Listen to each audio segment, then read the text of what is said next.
ஆண்டவர் TMX முறுக்கு கம்பிகளின் அரசன்.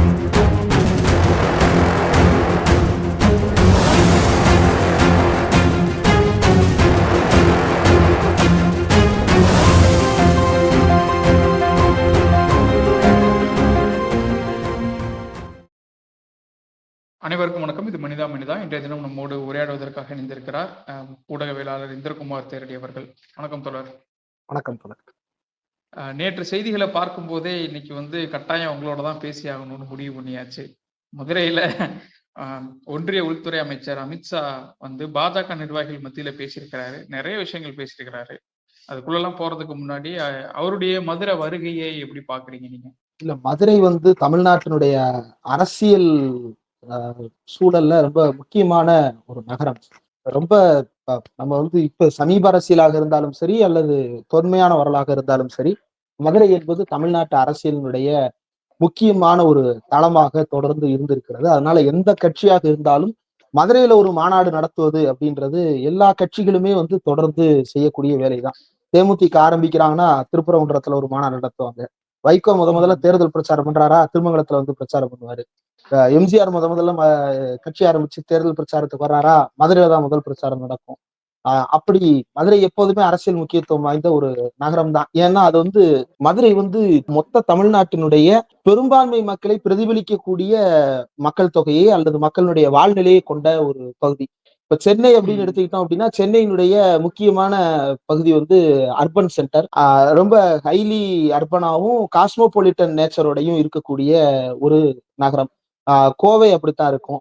திருச்சி பாத்தீங்க அப்படின்னா, திருச்சியினுடைய நகரம் அப்படின்றது ரொம்ப அர்பனைஸ்டான நகரமா இருக்கும். ஆனா மதுரையினுடைய அர்பன் நேச்சர் அப்படின்றது அதனுடைய ரூரல் கனெக்டிவிட்டியை மிஸ் பண்ணாத ஒரு அர்பன் நேச்சராக அது தொடர்ந்து இயங்கிக் கொண்டிருக்கிறது.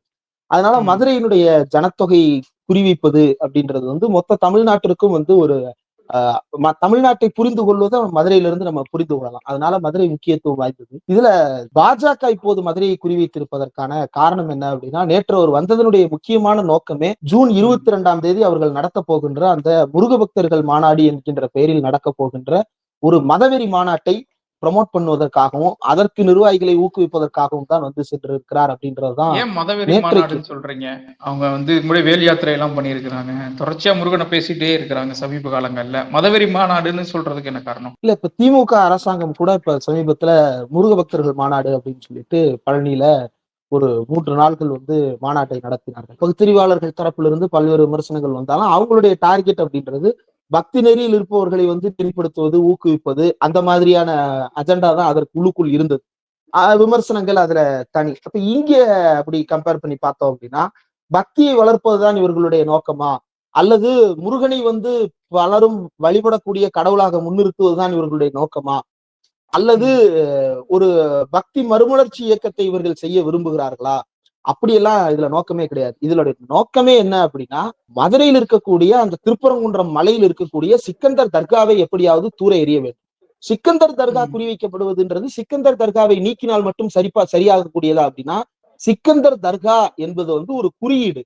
அந்த தர்காவை அகற்றுவது என்று இவர்கள் சொல்லுவது மதுரையில் இணக்கமாக வாழ்ந்து கொண்டிருக்கக்கூடிய இந்து இஸ்லாமிய சகோதரர்களுக்கு இடையே ஒரு வன்மத்தை தூண்டுவது அல்லது இல்லாத ஒரு நினைவை தூண்டுவது. இப்ப வடக்குல நீங்க இஸ்லாமியர்களுக்கு எதிராக பிரச்சாரம் அப்படின்றதும் தெற்குல இஸ்லாமியர்களுக்கு எதிரான பிரச்சாரம் அப்படின்றதுக்கு இடையில ஒரு வித்தியாசம் இருக்கு.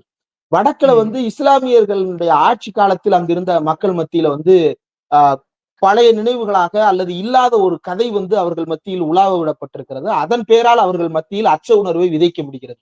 இங்க மதுரையில ஏன் அதை செய்ய முடியல அப்படின்னா, மதுரை இங்க எந்த காலத்திலுமே ஒரு இணக்கமான பூமியாகத்தான் இருந்திருக்கு. எப்ப கூன்பாண்டியன் காலத்துல இருந்து நமக்கெல்லாம் கான்டெம்பரரி இந்தியாவை தாண்டி கூன்பாண்டியன் காலத்துல இருந்து, கூன்பாண்டிய மதுரையில தர்கா கட்டி கொடுத்திருக்கிறாரு, முஸ்லிம்களுக்கு தர்கா கட்டி கொடுத்திருக்கிறாரு. அதுல ரொம்ப அடிப்படையில நம்ம பார்க்க வேண்டியது என்ன அப்படின்னா, தமிழ்நாட்டுல வடக்குல நீங்க போய் மசூதிகளை பாத்தீங்க அப்படின்னா, அந்த மசூதிகள்ல ரொம்ப பிளெயினான தூண்கள் தான் இருக்கும், ஒரு வழிபாட்டு இடம் இருக்கும், ஒரு கூடம் இருக்கும், அவ்வளவுதான் இருக்கும். ஆனா நீங்க தமிழ்நாட்டில் இருக்கக்கூடிய பழமையான தர்காக்கள் அப்படின்னு எடுத்து பாத்தீங்க அப்படின்னா, ராஜராஜேச சோழன் கட்டிய அந்த பெருவுடையார் கோயிலை விட பழமையான தர்கா தமிழ்நாட்டில் இருக்குது. தமிழ்நாட்டின் பழமையான மத அடையாளம் எது அப்படின்ற ஐடென்டிட்டிக்குள்ள நான் போகல. ஆனா பிரகதீஸ்வரர் கோயில் என்று இவர்கள் அழைக்கக்கூடிய தஞ்சை பெருவுடையார் கோயிலை விட பழமையான தர்கா எந்த தர்கா? நாகூர்ல இருக்கக்கூடிய தர்கா. 6ஆம் நூற்றாண்டு 7ஆம் நூற்றாண்டிலேயே அந்த தர்காவுக்கான வேலைகள் நடத்தப்பட்டிருப்பதாக நாம அறிய முடிகிறது. அது ராஜராஜ சோழன் காலத்துக்கு முந்தையதாக. அதே போல மதுரையில் இருக்கக்கூடிய அந்த தர்கா, இப்ப இந்த எல்லா தர்காலையும் நீங்க போய் தர்கான்றத விட மசூதி தர்கா நீங்க எதுல போய் பார்த்தாலும் அங்க வந்து நீங்க தூண் பாத்தீங்க அப்படின்னா கோயில்ல ஒரு தூண் இருக்கும். அது சதுரமா இருக்கும். அந்த சதுரத்துல 4 பக்கமும் ஒரு கூர்மையான ஒரு தாமரை இதழ் போன்ற ஒரு கூர்மையான பகுதி இருக்கும். அதுல வந்து ஒரு வட்டமான மலர் பதிக்கப்பட்டிருக்கும். இது எதுவுமே மத அடையாளம் கிடையாது. அந்த தூண்ல இருக்கக்கூடிய எதுவுமே மதத்தின் அடையாளம் கிடையாது. இயற்கையினுடைய அடையாளங்கள். மக்கள் அன்றாடம் பார்க்கக்கூடிய இயற்கை வடிவங்களினுடைய பிரதிபலிப்பு அந்த தூண்ல இருக்கு. இது திராவிட கட்டடக்கலை. இதுதான் திராவிட கட்டட. ஒரு கோயிலுக்கு போய் நீங்க பாத்தீங்க அப்படின்னா புடைப்பு சிற்பங்கள் அப்படின்னு சொல்லிட்டு தூண்ல செதுக்கி வச்சிருப்பாங்க. ஏதோ ஒரு சிலை செதுக்கப்பட்டிருக்கும். ஒரு மன்னருடைய சிலையா இருக்கலாம், அல்லது கடவுளுடைய சிலையா இருக்கலாம், அல்லது ஒரு சிவலிங்கத்தினுடைய சிலையா இருக்கலாம், ஏதோ ஒண்ணு இருக்கலாம். இது வந்து நீங்க வடக்குல இருக்கக்கூடிய கோயில் தூண்கள்ல நீங்க அதை பார்க்க முடியாது. திராவிட கட்டடக்கலையில மட்டும்தான் இது வந்து தனி. இது மசூதிலையும் இருக்கு. விச் மீன்ஸ் அந்த மக்களுடைய வாழ்க்கையோடு ஒன்றாக அது கலந்திருக்கிறது என்பதை அத்தனை பேரும் ஏற்றுக்கொண்டிருக்கிறார்கள். யாரும் அவர்களை அந்நியர்களாக பார்க்கின்ற வழக்கம் மதுரைக்கோ அல்லது தமிழ்நாட்டுக்கோ கிடையாது அப்படின்றதுதான். இன்னைக்கு இவன் என்ன பண்றான்னா, இத்தனை நூற்றாண்டுகளாக மசூதி பக்கமும் தர்கா பக்கமும் எட்டி பார்க்காத ஒருத்தன் அந்த தூணை பார்த்துட்டு பாருங்க இது கோயில் தூணு, இது கோயிலா இருந்தது அப்படின்னு சொல்லிட்டு வதந்தியை கிளப்புகின்ற வேலையை செய்து கொண்டிருக்கிறார்கள். இந்த வதந்தியை வந்து மக்கள் நம்புவதற்கு தயாராக இல்லை. மதுரையில நீங்க போய் வந்து இப்ப ஒரு பக்கம் போனீங்க அப்படின்னா மதுரையில மீனாட்சி அம்மன் கோயில் போற வழியில போறதுக்கு முன்னாடியே சந்தா போகும். நீங்க இம்மையில் நன்மை தருவார் கோயில்னு கேட்டீங்கன்னா தான் அந்த கோயிலுக்கு வழியே தெரியும். இல்லைன்னா அந்த இடத்துல அந்த கோயில் இருக்கிறதே தெரியாது. எல்லாம் மீனாட்சி அம்மன் கோயிலுக்கு போயிடுவாங்க. அது ரொம்ப அமைதியான ஒரு கோயிலா இருக்கும். நான் வந்து பல முறை சாமியே கும்பிடலனாலும் அந்த கோயிலுக்கு சும்மா போயிட்டு வர்றது அப்படின்றது ஒரு பொழுதுபோக்காக, ஒரு அமைதியை சுவாசிக்கக்கூடிய இடமாக அந்த இடம் வந்து தொடர்ந்து இருக்கும். அப்படியே அதுல இருந்து கொஞ்சம் தூரம் தள்ளி போனீங்க அப்படின்னா பழமையான மசூதி, அங்க காஜிமார் தெரு அப்படின்னு சொல்லிட்டு இஸ்லாமிய தலைமை மத குருக்கள் வாழக்கூடிய பகுதி மீனாட்சி அம்மன் கோயிலுக்கு பக்கத்திலே இருக்கும். இம்மையில் கோயிலுக்கு பக்கத்திலே இருக்கும். இது எப்படி இயங்குச்சு? இவ்வளவு நூற்றாண்டுகளாக இந்த இந்த இந்த 2 மதங்களை பின்பற்றுபவர்களுக்கு இடையில சண்டையே வந்ததில்லை. மதுரையில நீங்க சண்டைன்னு எடுத்தீங்க அப்படின்னா அது வந்து மன்னர்களுக்கு இடையில் நடந்த சண்டையாத்தான் இருக்குமே தவிர மனிதர்களுக்கு சாமானியர்களுக்கு இடையில் நடந்த சண்டையாக அது இருக்காது. முகமது அலி ஜின்னா வாங்க நம்ம எல்லாம் சுதந்திரத்தை நோக்கி போராட்டம் நடத்தும் அப்படின்னு சொல்லிட்டு டைரக்ட் ஆக்ஷன் டேக்கு கால் பண்ணப்போ கூட வடக்கில் நடந்த எதுவும் தெற்கில் நடக்காததற்கு காரணம் என்ன? இங்க இருப்பவர்கள் என்ன, இதுதான்டா என் சொந்த ஊரு, நூற்றாண்டா இந்த பாண்டிய மண்ணை கட்டி கொடுத்த மசூதி தாண்டா நான் வழிபாடு நடத்திட்டு இருக்கேன் அப்படின்னு சொல்லிட்டு மதுரையில அந்த இணக்க போக்கு இருக்கு. இப்ப இதை வந்து கெடுக்க வேண்டும் என்பதற்காகவே இப்போது வந்திருக்கக்கூடிய இந்த இந்து முன்னணிக்காரர்கள் காடேஸ்வரா சுப்பிரமணியம், இந்த காடேஸ்வரா சுப்பிரமணியத்துக்கும் மதுரைக்கும் ஏதாவது சம்பந்தம் இருக்கா? அவருடைய ஊர் வந்து கோயம்புத்தூர் பக்கம். அவர் அங்க என்னமோ தொழில் பண்றாரு. அவருக்கும் மதுரையில் இருக்கக்கூடிய இந்து மக்களுக்கும் அல்லது மதுரையில் இருக்கக்கூடிய இந்து மதத்தை பின்பற்றுபவர்களுக்கும் ஏதாவது தொடர்பு இருக்கிறதா? ஒரு தொடர்பும் கிடையாது. அப்ப இவர் ஏன் வர்றாரு? இவங்க ஏன் நம்மள்ட்ட வந்து பிரச்சாரம் பண்றாங்க? அதனாலதான் மைக்க தூக்கிட்டு யார் போய் திருப்பரங்குன்றத்துல நின்னாலும் எங்க யாரோ வெளியூர்காரங்க வந்து பேசிட்டு இருக்காங்க, எங்களுக்கு இது என்னன்னே தெரியாதுங்க, நாங்க தாங்க அங்க போய் கந்தூரி சாப்பிட்டு வரக்கூடிய ஆட்கள், நாங்களே சாப்பிட்டு வர்றோம், இவங்களுக்கு என்னங்க பிரச்சனை அப்படின்னு சொல்லிட்டு மதுரைக்காரங்க கேட்கறாங்க. இப்ப இதை வந்து சிதைக்கணும். அவன் இதற்காகத்தான் தொடர்ச்சியாக அவர்கள் ஒரு கூட்டத்தை கூட்டுகிறார்கள். அப்போ மக்கள் மத்தியில இதன் மூலமாக அவர்கள் சொல்ல வரும்போது நீ பயப்படணும். இல்லாத ஒரு அச்ச உணர்வை உருவாக்குவதற்கான வேலை திட்டத்தை இந்து முன்னணியும் பாஜகவும் செய்கிறது. முதல்ல ஜூன் 22 அதான் நேற்று அவர் பேசும்போதுமே டெல்லியில வந்து நாங்க கிட்டத்தட்ட ஒரு 23 ஆண்டுகளுக்கு அப்புறம் நாங்க ஆட்சிக்கு வரோம். அதே மாதிரி ஒடிசால பாருங்க, ஒடிசால வந்து நாங்க இப்ப ஆட்சிக்கு வந்திருக்கிறோம் இப்படிலாம் சொல்றாங்க. இப்போ அங்க அயோத்தி மையம் அந்த மாடலை பின்பற்றி கேரளால சபரிமலையை ஒரு பிரச்சனையா எடுத்தாங்க. ஒடிசால வந்து பூரி ஜெகநாதர் ஆலயத்தை ஒரு பிரச்சனையாக அதை மாற்ற முயற்சி பண்ணி அப்புறம் அங்க ஆட்சிக்கு வந்தாங்க. தமிழ்நாட்டுல மதுரையை அவங்க குறி வச்சு இந்த வேலைகளை திரும்பவும் பழனி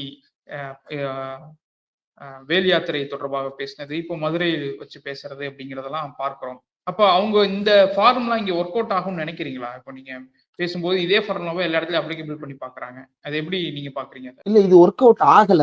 ஆனால் ஒர்க் அவுட் ஆகலன்றதுனால அவன் இந்த முயற்சியை கைவிட்டுட்டானா அப்படின்னா கைவிடல. காரணம் என்ன அப்படின்னா அவங்க வந்து ஒரு பொது புத்தியை உருவாக்க விரும்புறாங்க. அந்த பொது புத்தி எப்படிப்பட்ட பொது புத்தியா இருக்கணும் அப்படின்னா, பாபர் ராமருக்கு எதிரானவர், அதே போல சிக்கந்தர் ஸ்கந்தருக்கு எதிரானவர் அப்படின்ற ஒரு பொது புத்தியை உருவாக்க விரும்புறாங்க. இந்த பொது புத்தி எடுபடல.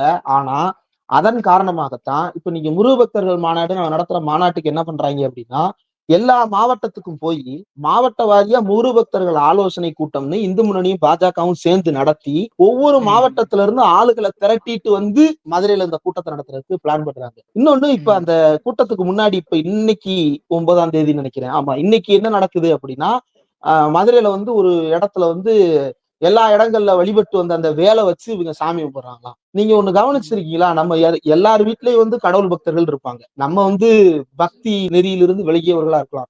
ஆனா நம்ம வீட்ல வந்து பூஜை ரூம்னு ஒண்ணு இருக்கும். அந்த பூஜை ரூம்ல நீங்க பாத்தீங்கன்னா போட்டோ தான் இருக்கும், சிலை இருக்காது, வேல் இருக்காது, சிவலிங்கம் இருக்காது. சிலை இருந்துச்சுன்னா எங்க இருக்குன்னா அது ஷோகேஸ்ல இருக்குமே தவிர பூஜை ரூமுக்கு வராது. நீங்க வந்து சாய்பாபா படமே வந்து செல்ஃப்ல பூஜை ரூம்ல வச்சிருக்க மாட்டாங்க. வெளியே வந்து அதை வந்து ஷோகேஸ் தான் வச்சிருப்பாங்க. ஏன் அப்படின்னா, சாமி படத்தை வச்சு கும்பிடுறதுக்கு தான் நமக்கு உரிமை இருக்கு. சாமி சிலைய வைக்கிறதுனா அந்த சிலைக்கு வந்து நிறைய இது இருக்கு, அதுக்கு செய்ய வேண்டிய சடங்கு சம்பிரதாயம்லாம் இருக்கு. நம்ம அதை செய்ய முடியாது, நம்ம அதை செய்யக்கூடாது. வீடு வந்து அதுக்கான இடம் கிடையாது. நாம வீட்டுல கறி சமைப்போம், நம்ம வீட்டுல வந்து மற்ற பழக்கங்கள் இருக்கும், அது வந்து இங்க வைக்கக்கூடாது அப்படின்ற ஒரு ஒரு ஒரு நம்பிக்கை வந்து மக்கள் மனசுல ஊறி போயிருக்கும். சிலையே இருக்காது. அப்படி சாமானியர்களே வீட்டுல சிலைய வைக்காத போது இவனே என்ன சொல்றான், கோயில் கருவறைக்குள்ள நம்மளை ஏன் உள்ள விட மாட்டாங்க? உள்ள விடாத காரணம் வந்து ஆகமம்ன்றான். சிலை இவர் இன்னார்தான் தொடணும், இன்னார்தான் இது பண்ணணும் அப்படின்றான். அப்ப ஒரு கோயில் கட்டமைக்கப்படுவதற்கு ஒரு விதி அப்படின்னு சொல்லிட்டு ஒண்ணு வச்சிருக்கிறாங்க அப்படின்னா, அந்த விதி எப்படி இங்க மட்டும் தளர்த்தப்படுது? நீ இஷ்டத்துக்கு செவனை கொண்டு வந்து வச்சு, இஷ்டத்துக்கு வேலை கொண்டு வந்து வச்சு வழிபடுறதுக்கு ஆகம முறைப்படி அங்க பூஜை நடத்திருக்கியா? அங்க ஏதாவது விதிகள் படி அங்க ஏதாவது செய்யப்பட்டிருக்குதா? ஆகம விதின்னு சொல்றது படி ஏதாவது செய்யப்பட்டிருக்குதா? எதுவுமே செய்யலையே. அப்ப நீ மட்டும் ரிலாக்ஸ் பண்ணிக்கலாம். அப்ப கடவுளை நீ கொண்டு வருவதற்கு காரணம் மக்கள் மத்தியில ஒரு அவதூறு பிரச்சாரத்தை செய்வது, மக்கள் மத்தியில ஒரு பயத்தை, அச்ச உணர்வை, வேறு வகையான அணிதிரட்டலை உருவாக்குவது. இப்ப மதுரையில இருக்கக்கூடிய ஒரு முக்கியமான ரெஃப்ளெக்ஷன் என்ன அப்படின்னா, நீங்க வந்து அதாவது ஐயர் வந்து நீங்க கோயிலுக்கே போனாலும் அவர் துண்ணூரை இப்படி தூக்கிதான் போடுவார், தொட்டக்கூடாது. குழந்தைங்களுக்கு தான் பூசி விடுவாங்களே தவிர நம்ம போய் கையை நீட்டினோம் அப்படின்னு குழந்தைங்களுக்கே பூசி விடுறது இல்ல, நம்ம கையில கொடுத்து பூசி விட சொல்லுவாங்க. தொட்டா அபச்சாரம் ஆயிரும்ன்ற காரணத்தினாலே, எந்த காரணத்தினாலே நம்மளை தொடக்கூட மாட்டாங்க, திண்ணீர் பூசி விட மாட்டாங்க. அப்படி இருக்கக்கூடிய ஒரு சூழல் தான் இந்தியா முழுக்க அதுதான் நிலைமை. ஆனா நீங்க மதுரையில வந்து ஒரு சின்ன வித்தியாசம் என்ன அப்படின்னா, கோயிலுக்கு வெளியே அந்த ஐயர் வந்துட்டாருன்னு வைங்க, அவர் மதுரைக்காரரா மாறிடுறாரு. அவர் என்ன பண்றாரு, மீனாட்சி அம்மன் கழுத்துல இருக்கிற மாலையை தூக்கி பானக்கம் கொடுக்குற ஒரு பாய்க்கு போடுறாரு. இது எப்படி சாத்தியப்பட்டது? அவர் வந்து அட்மோஸ்ட் சாதி, நம்ம நிறைய பார்த்தோமே. ஆமா, ஒரு சாதி நம்பிக்கையினுடைய உச்சகட்டமா தான் கருவறைக்குள்ள நான் மட்டும் போகணும்னு சொல்லக்கூடிய ஒருத்தரே, அதுக்காக அவரை நான் ஜஸ்டிஃபை பண்ணல. ஆனா அப்படிப்பட்ட ஒரு சாதி நம்பிக்கை அதிகம் இருக்கக்கூடிய ஒரு நபரே கூட, சாதி வெறி பிடித்த ஒரு நபரே கூட வெளியே வந்துட்டாரு அப்படின்னா மதுரை அவரை என்னவா மாத்துது? நீ வந்து மாலையை கொண்டு பாய் கழுத்துல போடுறியா இல்லையா அப்படின்னு மதுரை வந்து அவருக்கு ஒரு புற அழுத்தத்தை உருவாக்கி வச்சிருக்கு. இன்னொன்னு, நீங்க மதுரையில சித்திரை திருவிழா நடக்கும்போது போன எல்லாருக்கும் தெரியும் என்ன பண்ணுவாங்க அப்படின்னா, ஒரு பை ஒண்ணு வச்சிருப்பாங்க. அந்த பையில வந்து நீளமா ஒரு கம்பு, ஒரு பைப் மாதிரி சொருகிருப்பாங்க. அது வந்து வெண்கலத்துல செஞ்சிருப்பாங்க அந்த பைப்பு. அந்த பை வந்து ஆட்டு தோல்ல செஞ்சிருப்பாங்க. அதுல என்ன பண்ணுவாங்கன்னா தண்ணியை நிறைச்சு வச்சுப்பாங்க. அந்த தண்ணியை நிறைச்சு வச்சுட்டு அந்த தண்ணியை போற எல்லாரு மேலேயும் வந்து இப்படி கைக்கு நடுவுல மாட்டிப்பாங்க, இப்படி அமுக்கிட்டே இருப்பாங்க. போற எல்லாரு மேலேயும் தண்ணி அடிச்சு விடுவாங்க. யாரும் கோவிக்க மாட்டாங்க. நீங்க சும்மா இருக்கிற நாள்ல ஒருத்தர் மேல தண்ணியை ஊத்துனீங்க அப்படின்னா சட்டையை பிடிச்சு சண்டைக்கு போயிடுவாங்க. ஆனா தண்ணி பீச்சி அடிப்பாங்க. ஆட்டுத்தோல் பையில் இருக்கக்கூடிய தண்ணீரை இப்படி பீச்சி அடிப்பாங்க. அப்படி பீச்சி அடிக்கும் போது யாருமே கோவப்பட மாட்டாங்க. ஐயர் மேலேயும் அதேதான். அந்த பார்ப்பன நீ பாப்பானா கூட இரு, ஆனா இந்த தண்ணியை தான் நீ வாங்கணும். ஏன்னா இது தீர்த்தம். யார் தீர்த்தம்? அழகர் தீர்த்தம். மத்த ஊர்ல எல்லாம் தீர்த்தத்தை சாமியார் கொடுத்து வாங்குவான். ஆனா இங்கேதான் இவன் சாமிக்கே தீர்த்தம் அடிக்கிறான். நீங்க அதே போல கள்ளழகர் வந்து ஆத்துல இறங்குறப்ப பாருங்களேன், அந்த ஐயர் வந்து மலையில நனைஞ்ச மாதிரி மேல நிப்பாப்புல அந்த பார்ப்பனர். கீழே இருந்து அந்த ஆத்துல நிறைக்கப்பட்ட அந்த தண்ணீரை வாரி வாரி அடிப்பாங்க. அதுல ஒரே ஒரு ரெஸ்ட்ரிக்ஷன் என்ன அப்படின்னா, யாரும் வந்து மோட்டரைஸ்டு பம்ப் யூஸ் பண்ணக்கூடாது.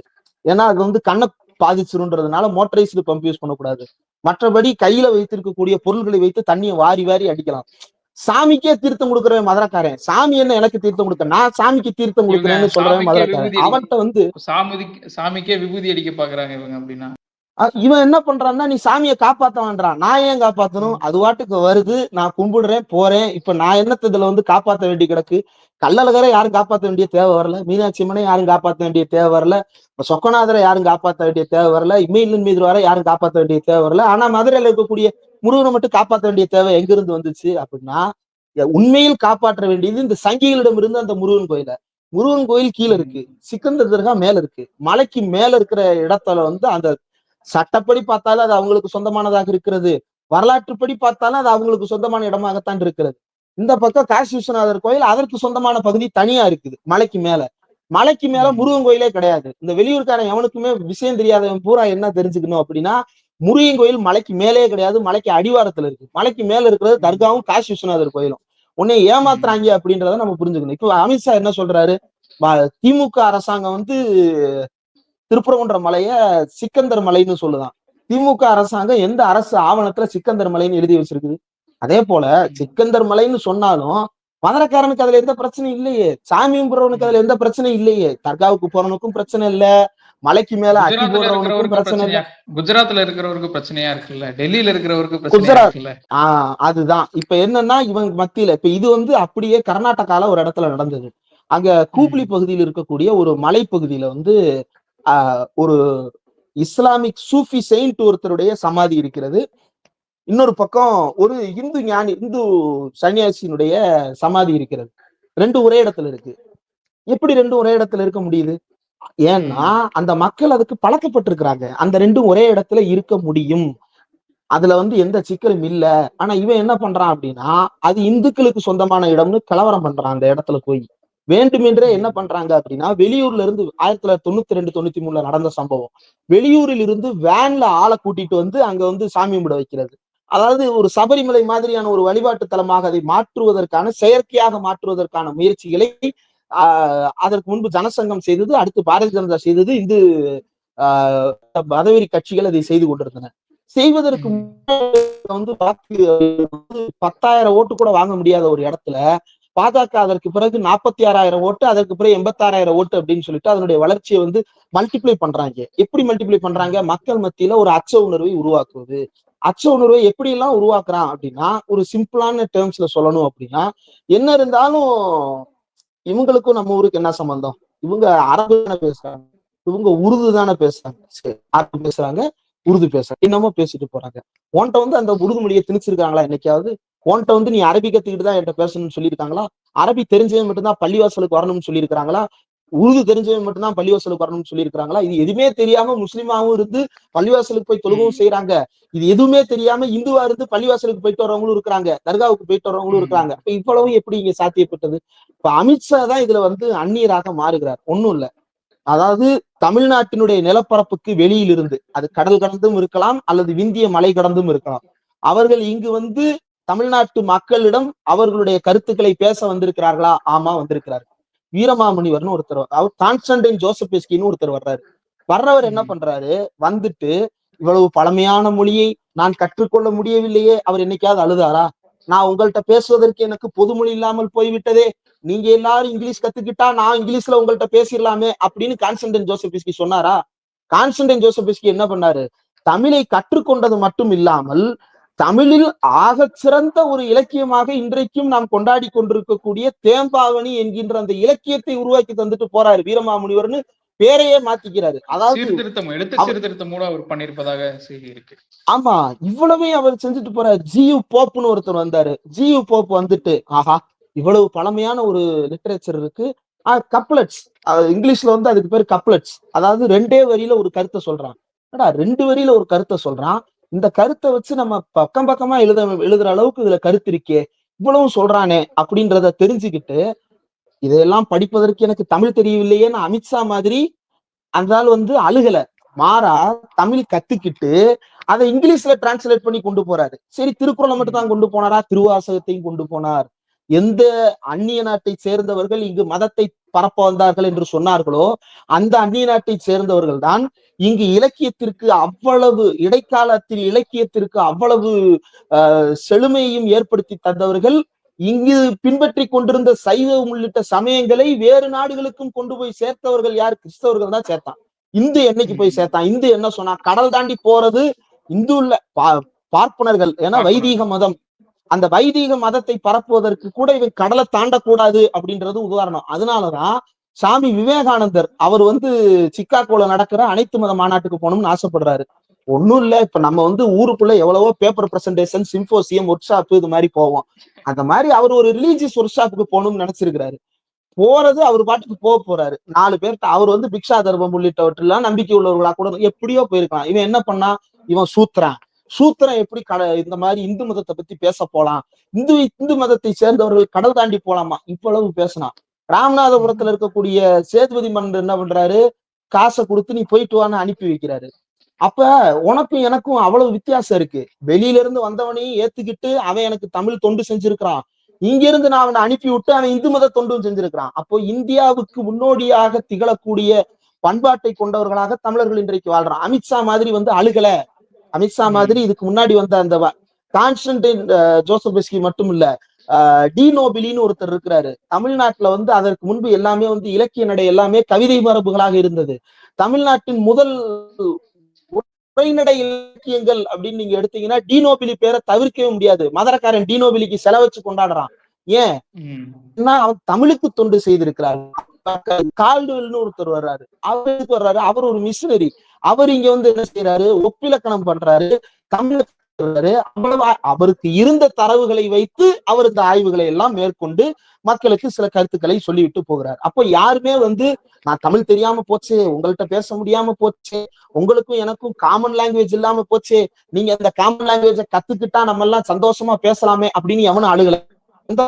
இத்தனைக்கு அந்த காலத்துல எந்த விதமான டிரான்ஸ்லேட்டிங் ஃபெசிலிட்டிஸும் கிடையாது. ஏன் டிரான்ஸ்லேட்டிங் ஃபெசிலிட்டிஸ் கிடையாது? இங்கிலீஷோட வணிகம் பண்ணோம், நம்ம கிரேக்கர்களோட வணிகம் பண்ணோம், நம்ம லத்தீனோட வணிகம் பண்ணோம், நம்ம எகிப்தியர்களோட வணிகம் பண்ணோம், நம்ம கிரீக் எபிரேயர்களோட வணிகம் பண்ணோம். அந்த மொழியை பேசக்கூடியவர்கள் இங்க இருந்திருக்கிறார்கள். எங்க? பாண்டிய மன்னருடைய அவையிலேயே இருந்திருக்கிறாங்க. காவல் பணியாளர்களாக யவனத்தை சேர்ந்தவர்கள், கிரேக்க நாட்டை சேர்ந்தவர்கள் இங்க பாண்டிய மன்னன் அரசவையில் இருந்திருக்கிறாங்க. அப்ப அவ்வளவு நம்பிக்கைக்குரியவங்களா அவர்கள் இருந்திருக்கிறார்கள் என்பது மட்டுமல்ல, ஒரு 2 நாடுகளுக்கு இடையே பேச்சுவார்த்தை நடத்துவதற்கு முக்கியமான டிப்ளமேட்ஸாக நபர்களை தன்னுடைய அவையில் கொண்டவர்களாக இருந்திருக்கிறார்கள். அப்போ எந்த டிரான்ஸ்லேட்டிங், கூகுள் டிரான்ஸ்லேட் இல்லாத ஒரு காலகட்டத்துல, கம்ப்யூட்டர்னு ஒண்ணு இல்லாத காலகட்டத்துல, ஒரு மொழியை இன்னொரு மொழியில எப்படி கத்துக்கிறதுன்னு தெரியாத ஒரு காலகட்டத்துல இங்க இருந்து அங்க வணிகம் பண்ணியிருக்கிறான், அங்க இருந்து இங்க வணிகம் பண்ணியிருக்கிறான், அங்க இருந்து இங்க வாழ்ந்திருக்கிறான், இங்க இருந்து அங்க போய் வாழ்ந்திருக்கலாம், அங்க இருந்து அவ்வளவு எழுதி வச்சிருக்கான். கிரேக்க நூலகங்களுக்கு நீங்க போனீங்க அப்படின்னா தமிழர்களை பற்றி அவ்வளவு குறிப்புகள் இருக்கு.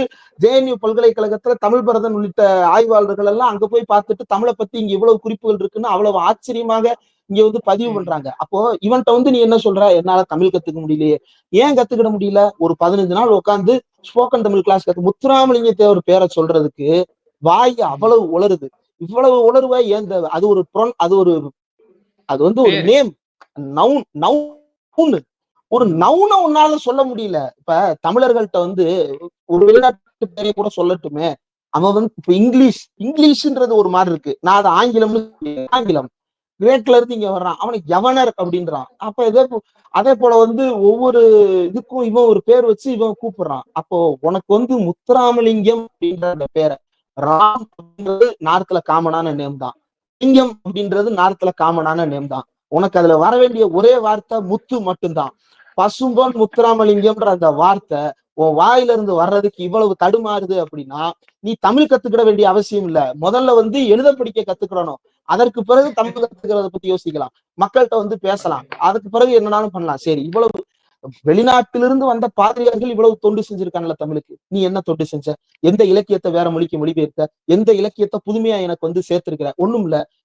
தேம்பாவணின்ற அந்த கதை, அந்த தேம்பாவணின்ற கதை ஏற்கனவே ஹீப்ரூல இருக்கக்கூடிய அல்லது ஜெருசலம்ல இருக்கக்கூடிய கதைகள் தான். தாவீதுன்ற ஒரு பையன் எப்படி பிறந்தான், எப்படி வளர்ந்தான், எப்படி அவன் மன்னரா மாறினான், அவன் என்ன கோலியாத்தை எப்படி அடிச்சான், அதற்கு பிறகு அவன் எப்படி ஆட்சி செஞ்சான் அப்படின்றத பத்தி தேம்பாவணி சொல்லுது. இது ஒரு மொழிபெயர்ப்பு இலக்கியம் தான். ஆனா மொழிபெயர்ப்புன்னு கூட சொல்ல முடியாது, அந்த கதையை இந்த மொழியில அவர் எழுதுறாரு. ஆனா நீங்க அதை படிச்சு பாருங்களேன். அதை படிச்சு பார்க்கும் பொழுது மொழிபெயர்ப்பு இது வேற மொழி இலக்கியமா இங்க பக்கத்துல நடந்த மாதிரி இருக்கே. ஒரு அரக்கன் வந்தா இதை கல்ல விட்டு அடிச்சான் அப்படின்னா நான் ரொம்ப பக்கத்துல பாக்குற மாதிரி இருக்கே. அவ்வளவு கம்பராமாயணத்தை தூக்கி சாப்பிடுற அளவுக்கு வீரமாமுனிவர் அதுல எதுகை மோனை நயம்பட எழுதி இருப்பாரு. கம்பராமாயணத்தை கூட நீங்க வந்து வரி வரியா தான் படிக்க முடியும். நீங்க இந்த ஒட்டுமொத்த பாட்டையும் அவ்வளவு சந்தத்தோட படிக்க முடியும்.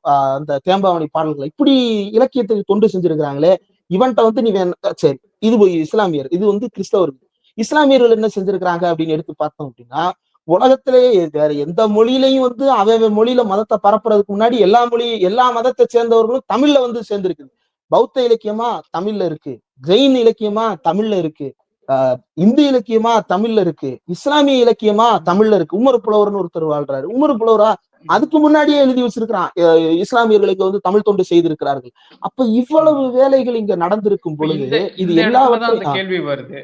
இந்த இடத்துலதான் அந்த கேள்வி வருது. இவ்வளவு விழுமியங்களும் இவ்வளவு பண்பாடும் இவ்வளவு பரந்துபட்ட பார்வையும் இருக்கக்கூடிய இந்த மக்கள் இந்த முறைனோ இதற்கு அப்புறமே கூட பாஜக மாதிரியான இந்த வெறுப்பு அரசியலுக்கு என்ன பதில் கொடுக்க போறாங்க? இறுதி கேள்வியாவும் இதுதான். நீங்க அதை எப்படி பாக்கல? இது ரொம்ப முக்கியமான ஒரு கேள்வி. மக்கள் மத்தியில இதை வந்து எப்படி போய் சேரப்போகுது, மக்கள் என்ன பதில் சொல்ல போறாங்க அப்படின்றது. இப்ப இதெல்லாம் வரலாறு. இப்ப இந்த வரலாறு வந்து எல்லோருக்கும் போய் சேர்க்க வேண்டியது நம்முடைய கடமை. அதனாலதான் நம்ம இதை பேசுறோம்.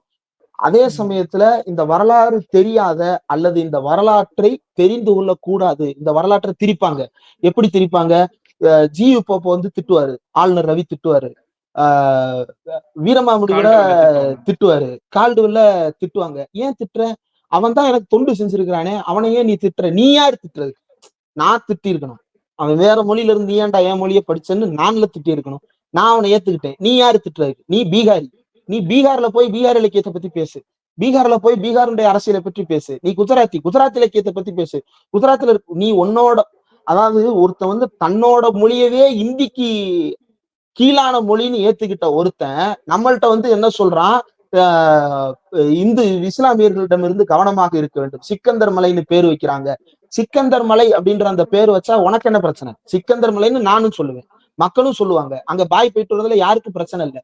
சொன்னா உனக்கு என்ன பிரச்சனை? நீ யாரு இதை தலையிடுறதுக்கு? எங்களுடைய அரசியலில் பேசுவதற்கு நீ யாரு? இப்ப இதை வைத்துக் கொண்டு என்ன செய்வாங்க அப்படின்னா, ரொம்ப அடிப்படையில ஒரு வெறுப்பை பரப்புகிறார்கள். கர்நாடகால வந்து எலெக்ஷன் நடந்த போது அங்க என்ன சொன்னாங்க அப்படின்னா, முஸ்லிம்ஸுக்கு இவங்க ரிசர்வேஷன் கொடுத்து யாருடைய ரிசர்வேஷன் எடுத்து கொடுக்குறாங்களாம்? எஸ்சி எஸ்டி ரிசர்வேஷன் எடுத்து முஸ்லீமுக்கு கொடுக்குறாங்களாம். எஸ்சி எஸ்டி ரிசர்வேஷன் கர்நாடகாவில் 0.1% குறைக்கப்பட்டிருக்கிறதா? கிடையாது. அவன் வந்து யாருடைய எந்த இடத்துல இருந்து அவனுக்கு ரிசர்வேஷன் எடுக்கப்பட்டது அப்படின்னா, அவன் ஏற்படுத்தப்பட்டவராதான் இருக்கான். அவன் வெளியேற்றி வச்சிருந்தத நீ இன்னும் பிற்படுத்தப்பட்ட தன்மையிலதான் இருக்க, நீ உள்ளேயே இரு அப்படின்னு சொல்லிட்டு பிற்படுத்தப்பட்ட ஒரு இடஒதுக்கீட்டில் அவர்கள் ரொம்ப ரொம்ப ரொம்ப ரொம்ப குறைவான ஒரு சதவீதத்துல உள்ள இருக்காங்க. இதை வைத்து என்ன சொல்றான்? எஸ்சி எஸ்டி இடத்தை பறிக்க வர்றாங்க அப்படின்னு வதந்தியை கிளப்புகிறார்கள். இப்ப இது ஒண்ணு. இது வந்து வேலை வாய்ப்பை பறிப்பது அப்படின்ற பிரச்சாரம். ரெண்டாவது என்ன பிரச்சாரம் பண்ணுவா அப்படின்னா, நம்முடைய இடத்தை பறிக்கிறார்கள். யார் இடத்தை பறிக்கிறான்? எனக்கு திருமங்கலத்துல வீடு இருக்கு. என் வீட்டை எந்த இஸ்லாமியர் வந்து பறிக்க வரல. யார் வீட்டையும் இஸ்லாமியர் வந்து பறிக்க வரல. அவன் ஒரு தெருவுல அவன் பாட்டுக்கு நிம்மதியா வாழ்ந்துகிட்டு இருக்கிறான். ஆனா நம்ம நிலத்தை பூரா எடுத்துக்கிறாங்க. எந்த நிலத்தை எடுத்துக்கிட்டாங்கன்னு நீங்க கேட்டீங்க அப்படின்னா, கடைசியில எங்க வந்து நிற்பான்? முருகன் சொத்தை எடுத்துட்டாங்க, சிவன் சொத்தை எடுத்துட்டாங்க. ஏதாவது ஆதாரம் இருக்கா? சிக்கந்தர் தர்காவை சேர்ந்த எந்த நிர்வாகியாவது குடைவரை கோயில் எனக்கு சொந்தம்னு சொல்லியிருக்கா? சொல்லல. காசி விஸ்வநாதர் கோயில் இங்க இருக்கக்கூடாதுன்னு சொல்லியிருக்கானா? சொல்லல. அவனுடைய தர்கா இடத்துல அவன் பாட்டுக்கு நிம்மதியா வாழ்ந்துகிட்டு இருக்கிறான். நம்மளும் போய் அங்க சாப்பிட்டுக்கிட்டு இருக்கிறோம். எந்த பிரச்சனையும் இல்லை. கோரிப்பாளையத்துல இருக்கக்கூடிய தர்கா என்னைக்காவது கோரிப்பாளையத்துல இருக்கக்கூடிய முத்துராமலிங்க தேவர் சிலை எங்க இடத்துல இருக்குன்னு சொல்லியிருக்கிறாங்களா? கிடையாது. மாறாக தமிழ்நாடு முழுக்க எவ்வளவோ இடங்கள்ல இஸ்லாமிய சமூகத்தை சேர்ந்தவர்கள் அவ்வளவு நிலங்களை வாரி வழங்கி இருக்கிறார்கள். தமிழ்நாடு அரசுக்காக, இந்திய அரசுக்காக வாரி வாரி வழங்கி இருக்கிறார்கள். இவ்வளவும் வழங்கியதற்கு பிறகு அவர்கள் வந்து நம்முடைய நிலத்தை கொள்ளையடிக்க வருகிறார்கள். மூணாவது என்ன பண்ணுவான்? இதுக்கும் அஞ்சல அப்படின்னா அவன் என்ன பண்ணுவான் அப்படின்னா, என்ன பெண்களை கொள்ளையடிக்க வருவார்கள்? பெண்ணுக்கென்று சுயமாக விருப்புரிமை இருக்கிறது. அவள் யாரை விரும்புகிறாளோ அவளை திருமணம் செய்து கொள்வதற்கான வாய்ப்பை அவள் பெற்றுக்கொள்ள வேண்டும். அதுதான் இந்திய அரசியலமைப்பு சட்டம் சொல்லுவது. அதை பின்பற்றக்கூடியவர்கள்ட்ட வந்து நீங்க உங்க பெண்ணை கொள்ளையடிச்சு போயிருவாங்கன்னு சொல்லி கிளப்புவான். நாலாவதா என்ன சொல்லுவான் அப்படின்னா, உங்களுடைய மத நம்பிக்கைகள் எல்லாவற்றிலும் கை வைப்பார்கள். எந்த நம்பிக்கையில கை வச்சிருக்கிறாங்க? ஒண்ணும் இல்ல. நான் பல கூட்டங்கள்ல பொதுக்கூட்டங்கள் பேசுறேன். ஒரு பொதுக்கூட்டத்துல பேசும்போது சைதாப்பேட்டையில் நடந்த பொதுக்கூட்டத்துல கூட ஒரு நிகழ்வுல என்ன நடந்தது அப்படின்னா, பின்னாடி ஒரு மசூதி இருந்தது. மசூதியில வந்து தொழுகை, கடைசி 5ஆம் வேளை தொழுகை நடக்குது. தொழுகை நடக்கிற சவுண்டு கேட்ட உடனே அந்த பகுதி செயலர், திமுக பகுதி செயலர் எந்திரிச்சு நிறுத்துங்க, நிப்பாட்டிட்டாரு. 5 நிமிஷம் நின்னுட்டோம். 5 நிமிஷம் நின்னதுக்கு பிறகு பேசுறோம். இப்படி அவர்களுக்கும் இவர்களுக்கும் எந்த இதுவும் இல்ல. அதே போல இந்து திருவிழாக்கள் நடக்குதா? திருவிழா நடக்கும்போது என்னைக்காவது அவங்க குறுக்க வந்து நீ ஏன் தெரு வழியா போகக்கூடாதுன்னு சொல்லியிருப்பாங்களா? மாறாக சாமி வருது, சாமி வருது. இந்து மத சாமி வருதுன்னு சொல்ல மாட்டான். சாமி வருதுன்னு தான் சொல்லுவான். சாமி வருது, வாங்க போய் பார்த்துட்டு வருவோம் அப்படின்னு சொல்லிதான் நிப்பான். அப்ப அத வந்து இவன் என்ன சொல்றான் அப்படின்னா, நம்முடைய மத உரிமைகள்ல தலையிடுவாங்க. அப்ப இது எல்லாமே பொய்யானது. இந்த பொய்களின் அடிப்படையில் நம்மை மிரட்ட பார்க்கிறார்கள். உண்மையில் நம்முடைய நிலத்திற்கு, நம்முடைய மதத்திற்கு, நம்முடைய நம்பிக்கைக்கு, நம்முடைய வீட்டுக்கு கேடு விளைவிப்பது யாரு அப்படின்னா, சங்கிகள் தான் கேடு விளைவிக்கிறார்கள்.